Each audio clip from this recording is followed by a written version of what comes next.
Assalamualaikum warahmatullahi wabarakatuh.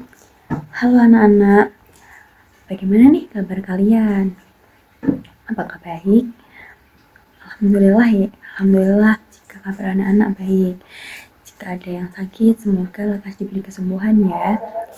Sebelum memulai pembelajaran pada kali ini, sebaiknya kita berdoa terlebih dahulu menurut agama dan kepercayaan masing-masing ya. Berdoa dimulai. Berdoa selesai. Sebelumnya, anak-anak masih tahu gak sih kemarin kita membahas materi tentang apa?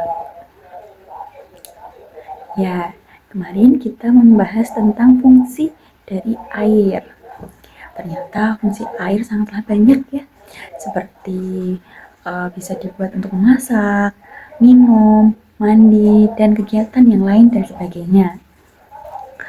Anak-anak pengen tahu gak sih kenapa air di bumi ini tidak pernah habis? Nah, pada materi kali ini kita akan membahas tentang daur air atau siklus air. Ternyata bukan hanya sampah saja yang bisa didaur ulang, ternyata air juga dapat didaur ulang. Sebelum memulai pada pembelajaran kali ini, Ibu akan menyampaikan tujuan pada pembelajaran hari ini. Jadi tujuan pembelajaran pada hari ini yaitu yang pertama, siswa diminta dapat menjelaskan terjadinya siklus air dengan baik dan benar. Yang kedua, siswa dapat mengidentifikasikan tahapan-tahapan dalam siklus air. Yang ketiga, siswa diajak untuk meningkatkan rasa ingin tahu terhadap fenomena alam. Jadi ini adalah gambar siklus air. Siklus air itu apa sih? Ada yang tahu?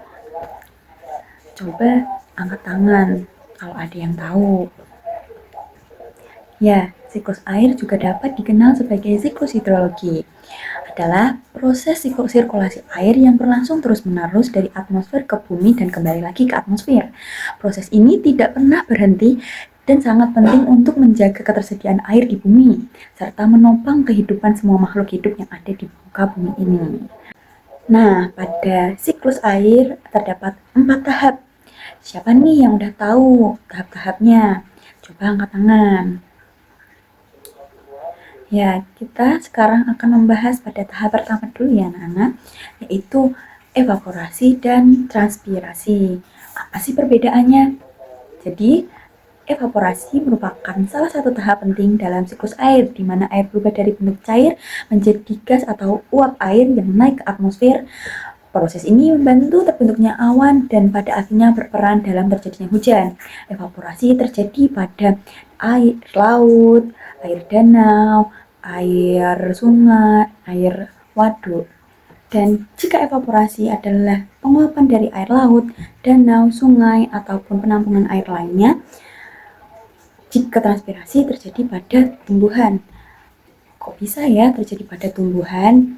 Jadi, transpirasi adalah proses penguapan air dari tumbuhan, terutama melalui stomata atau lubang kecil yang terdapat pada permukaan daun.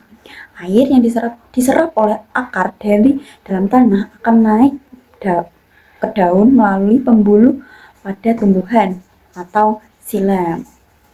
Lalu, sebagian besar air tersebut akan menguap ke udara sebagai uap air.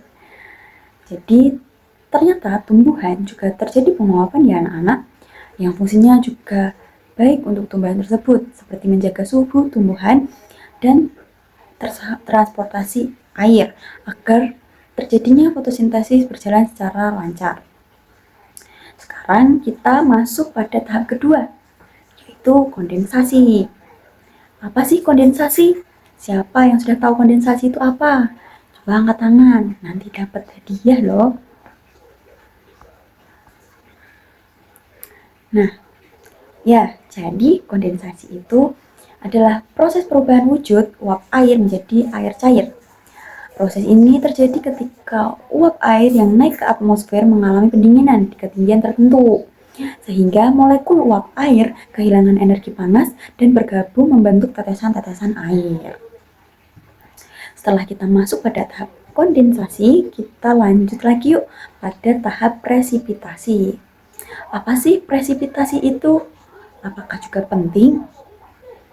Nah, presipitasi adalah proses jatuhnya air dari atmosfer ke permukaan bumi dalam berbagai bentuk, seperti hujan, salju, hujan es, ataupun gerimis.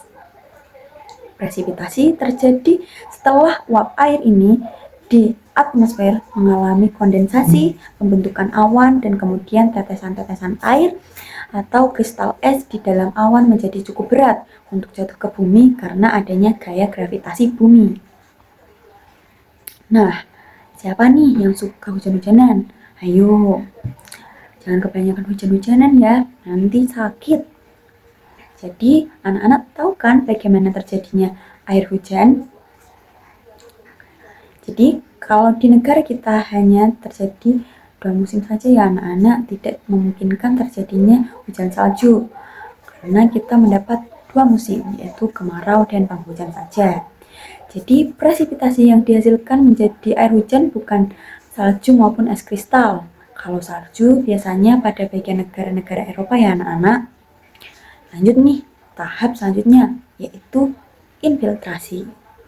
Jadi, infiltrasi adalah proses peresapan air ke dalam tanah melalui permukaan tanah. Air yang berasal dari hujan, salju yang mencair, ataupun irigasi akan meresap masuk ke dalam pori-pori tanah dan menjadi bagian dari air tanah. Itu terjadinya infiltrasi. Dan selain infiltrasi, ada yang disebut runoff, yaitu air hujan yang mengalir kembali ke laut, danau, ataupun sungai. Jadi, sudah tahu kan anak-anak rangkaian tahapan siklus air bagaimana? Apa ada yang ingin ditanyakan? Ada yang belum dipahami? Jangan malu untuk bertanya ya anak-anak. Coba ditanyakan kalau ada yang ingin ditanyakan. Setelah ini, Ibu mempunyai 8 pertanyaan esai yang dapat dikerjakan secara mandiri oleh anak-anak ya. Selamat mengerjakan.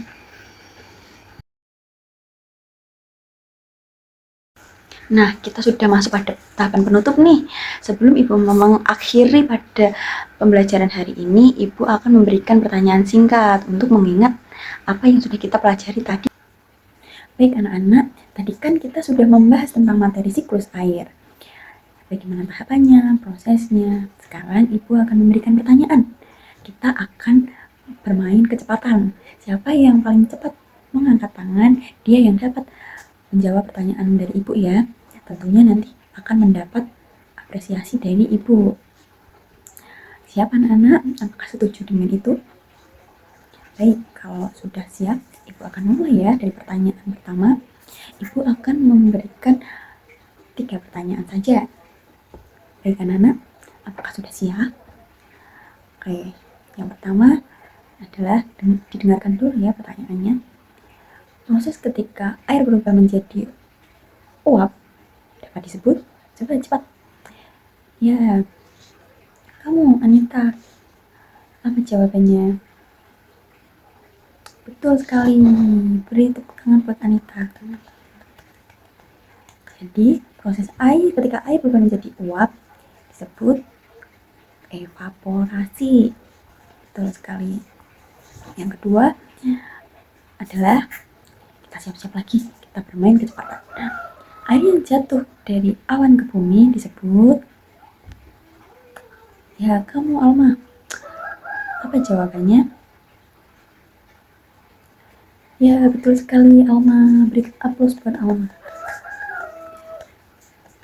Ya, selanjutnya pertanyaan terakhir ya anak-anak. Proses penyerapan air ke dalam tanah disebut, iya kamu Dwi, apa jawabannya? Ye, betul sekali. Berarti anak-anak sekalian sudah paham ya apa yang telah Ibu sampaikan pada materi kali ini. Ibu sangat bangga sekali pada anak-anak sekalian karena dengan semangat mengikuti pelajaran Ibu pada kali ini. Ibu akan memberikan kesimpulan ya pada pembelajaran pada hari ini.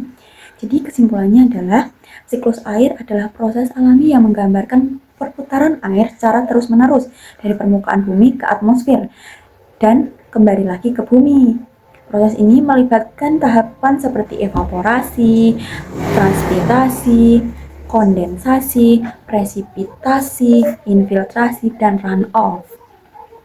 Melalui siklus ini, air mengalami perubahan bentuk dan lokasi tanpa menghilang, sehingga menjaga ketersediaan air bagi seluruh makhluk hidup. Siklus air berperan penting dalam menjaga keseimbangan ekosistem, mendukung pertanian, mengatur cuaca, serta menjadi sumber utama air bersih di bumi. Tanpa siklus air, kehidupan tidak dapat berlangsung secara berkelanjutan. Anak-anak, pembelajaran pada kita hari ini sudah selesai. Saatnya kita pulang. Terima kasih ya anak-anak sudah belajar dengan semangat dan mendengarkan dengan baik. Sebaiknya kita sebelum pulang membaca doa dulu ya, agar diberikan keselamatan dan diberikan ilmu yang bermanfaat. Berdoa menurut kepercayaan masing-masing ya anak-anak. Berdoa di dalam hati, Ibu pimpin. Berdoa mulai. Berdoa selesai. Terima kasih ya anak-anak. Sampai jumpa pada lain hari. Assalamualaikum.